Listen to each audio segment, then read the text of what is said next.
Ok, dans cette vidéo je vais faire un classement. Si vous préférez une tier list, on va pas parler de buts marqués ni de techniques stylées, mais des pires mentalités qu'on retrouve chez les joueurs de Blue Lock. Parce qu'entre l'ego démesuré, la mauvaise foi et l'égoïsme XXL, on a de quoi faire un sacré classement. Blue Lock niveau personnage c'est très varié, un peu trop des fois car ça ne laisse pas le temps de bien développer certains personnages. Mais bon, c'est pas le sujet de la vidéo. Ensuite, je vous préviens qu'il y aura pas tous les personnages du manga, je vais mettre que ceux que je trouve intéressants. Et si cette vidéo marche, je ferai sûrement une partie 2. Pour vous expliquer vite fait, S ça va être les meilleures mentalités, et D bah ça va être les pires. Bon, jusqu'ici tout va bien. Donc avant de commencer, n'hésite pas à t'abonner, à liker et à commenter pour le référencement. On va commencer avec le personnage qui a la pire mentalité possible et qui est Rin. Rin, l'énorme FDP d'égoïste. Il se prend pour je sais pas qui, c'est comme Barreau avec Kunigami, mais c'est celui qui m'énerve le plus. Vous connaissez l'expression péter plus haut que son cul, bah c'est exactement lui. Le mec, il a 16 ans, il parle à ses aînés comme de la merde, et quand il voit son frère, il se chie littéralement dessus. Il fait trop le malin ce gars. Heureusement qu'il est fort sur le terrain, sinon il aurait aucune crédibilité. Personnellement, j'espère qu'il se prendra un pressing encore plus fort que lorsqu'Izagi a marqué contre le Japon pendant le match des U20. Donc, sa mentalité va aller directement en D, le plus bas possible. Bon, on a commencé avec une pourriture et on va continuer avec une pourriture car on passe directement à Sae Hitoshi, le frère de l'autre énergumène. Ce mec a un ego encore plus démesuré que son frère. Il a un ego tellement fort qu'il refuse de jouer à la Coupe du Monde, sauf pendant la finale. Pour qui il se prend? En plus, c'est tellement un énorme bâtard qu'il abandonne son propre frère et le traite comme une sous-merde quand il se revoit une fois ado. Quel frère peut faire ça sérieux? Il parle normalement à que ceux qui ont du pouvoir ou ceux qui sont forts au foot. Pour moi, niveau mentalité, c'est le pire de toute la série. Mais comme il a remis à sa place Rin pendant le match contre le Japon, je vais le laisser en C, sinon j'aurais pu créer une case rien que pour lui. Ego,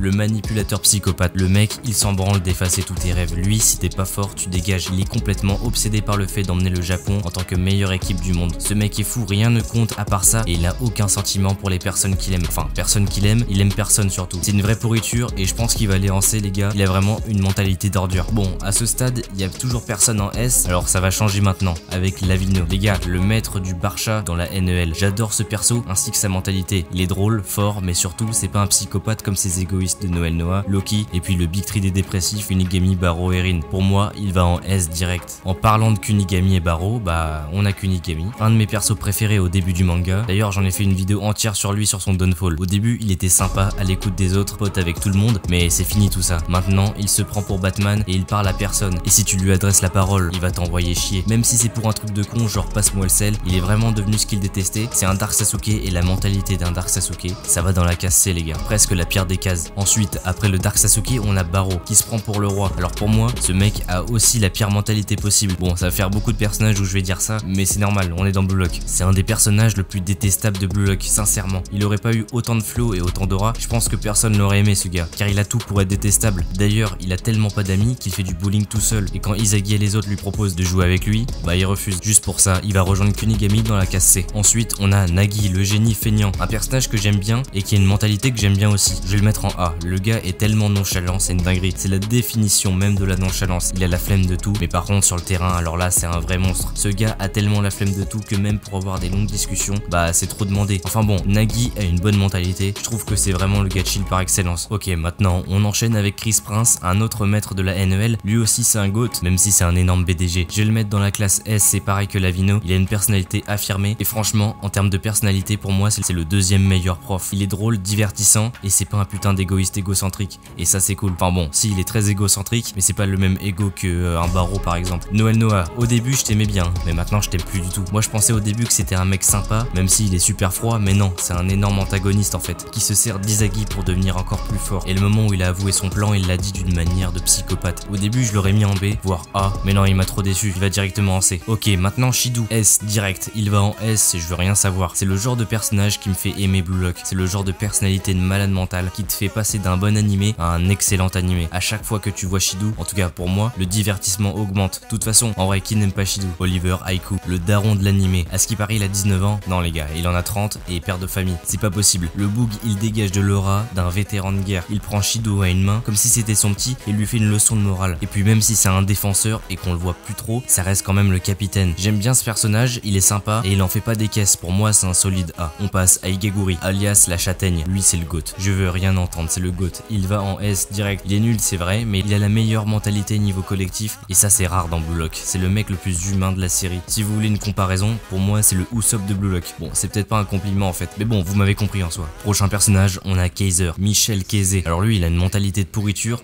mais en soi, ça se comprend. C'est la rue, il a grandi avec des pourritures, il a même fait de la tôle, donc c'est un vrai dur à cuire. Donc pour moi, moi, même s'il a une mauvaise mentalité, je trouve ça bien plus excusable qu'un mec qui a grandi avec une cuillère en or dans la bouche et qui fait le malin, n'est-ce pas Rin Sae? Enfin bon, du coup, il va en B. On continue avec Karasu Obito, personnage que j'apprécie beaucoup. Lui aussi, il est trop nonchalant. En plus, il se la pète vraiment trop. Et puis aussi, j'ai jamais compris comment sa coupe de cheveux peut tenir comme ça. Il a un angle droit sur le crâne. Pour moi, c'est le genre de personnage un peu farmer d'aura. Il est juste là pour l'aura et pour être trop stylé. En tout cas, c'est comme ça que je le vois. Donc, il va partir sur un petit A. Je sais pas ce que vous en pensez. Bon, on va quand même parler du protagoniste de l'histoire, les gars. Izagi Uechi. Izagi, c'est un gars bien, il est sympa, poli. Enfin bon, pas tout le temps depuis qu'il a pris la confiance. D'ailleurs, j'aimerais juste pas être avec lui sur un match. C'est un vrai psychopathe. Depuis le début de la série, il devient de plus en plus fou. Mais ça, c'est l'effet Blue Lock. Mais j'ai vraiment l'impression que ça le fait surtout à Izagi. Il prend trop la confiance pour rien. Mais vas-y, en termes de mentalité hors terrain, c'est un bon. Je pense qu'il va aller soit en B, soit en A. Bon, il va aller en A quand même, faut pas abuser. C'est vrai qu'Izagi faisait partie des mecs normaux au début de Blue Lock. Et c'est d'ailleurs pour ça que je le trouve attachant. Mais depuis, il fait trop le fou. Ok, maintenant Bashira. Le pot de colle, il est sympa, hein, mais sincèrement, il doit être agaçant à la longue. À chaque fois qu'on le voit, il est H24 collé à ses potes, surtout au début de Blue Lock. Mais en vrai, tu sais que c'est quelqu'un de loyal. Dans l'histoire, il s'entend avec tout le monde. Il fait jamais d'histoire. Et sur le terrain, c'est un vrai monstre égoïste. Et en plus, il se la raconte pas trop. Et ça, c'est bien. Il est humble. L'humilité, c'est quelque chose d'inexistant pour certains. Du genre Baro. Enfin bref, pour moi, Bashira a une bonne mentalité. Et je pense qu'il va partir en A. Bon, pour finir la vidéo, il nous reste Gagamaru. Lui, il va en B. Hein. Ce mec a aucune personnalité. Il parle pas. Il fait ce qu'on lui dit de faire. Et en plus, bah, il est super flippant avec ses yeux. Mais bon, sinon, ça reste un bon joueur et un bon personnage dans l'ensemble. Voilà, c'était le classement des pires mentalités de Blue Lock. Entre égoïsme, flemme ou pure arrogance. Mettez en commentaire celui que vous trouvez le plus insupportable. Et si cette vidéo marche bien, je ferai une partie 2.